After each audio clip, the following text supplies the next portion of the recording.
was I diagnosed? Obviously, I was proactive in requesting to have mammograms every 6 months. And I was very informative with my doctor about my history. When I had the mammograms, my cancer did not show up as cancer on my mammograms. It wasn't until they did the biopsies that they determined that it was cancer. And I had multiple mammograms, and then I had ultrasounds, and then from the ultrasounds, and they decided to do a biopsy because, again, the information was unclear. And my cancer was unusual in the fact that it started here at about, 11 o'clock and went all the way around like a spider web through my tissue to the bottom half. And it was tender and sore, which was something that was a little different too. I've had doctors tell me, oh, well, cancer isn't painful.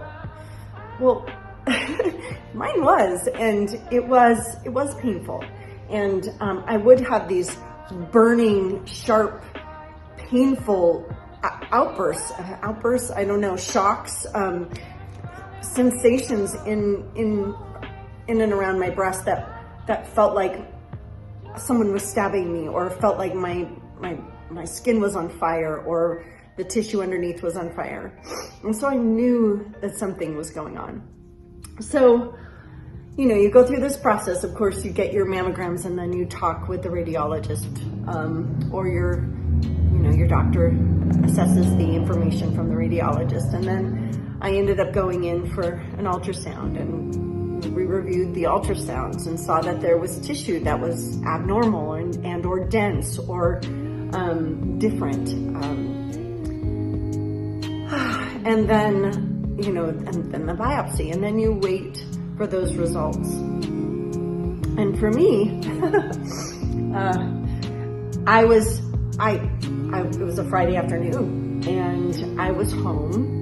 And again, this was during COVID, so everybody was kind of cloistered in. And I remember hearing my phone ring, and I had expected to receive a call from my doctor.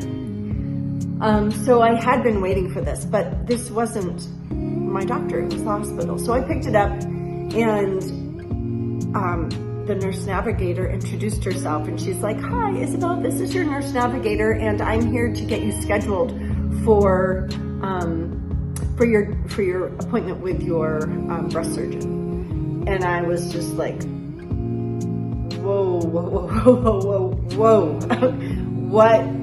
what do you mean? Like, okay, I don't even know. Does this mean that I have cancer? Does this mean something else? It was a really startling conversation, and obviously the one that was not intended, but I just remember,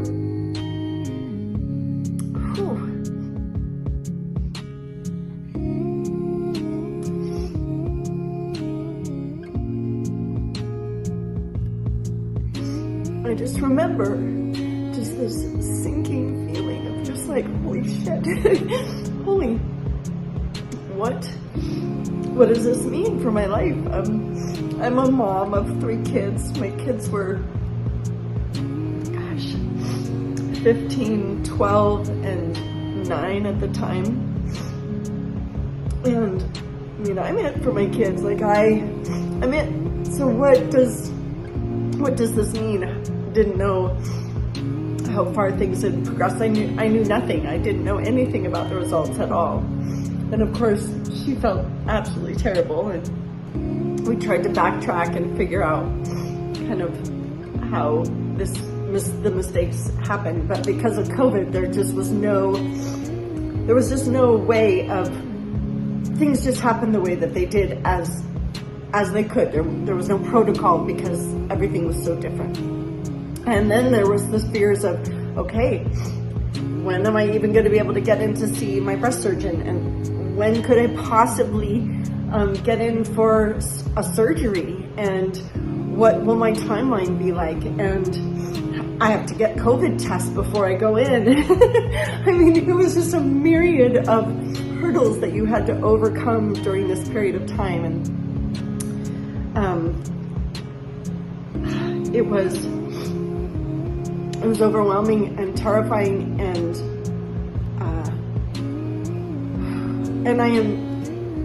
when I reflect back, I'm so thankful to my support system.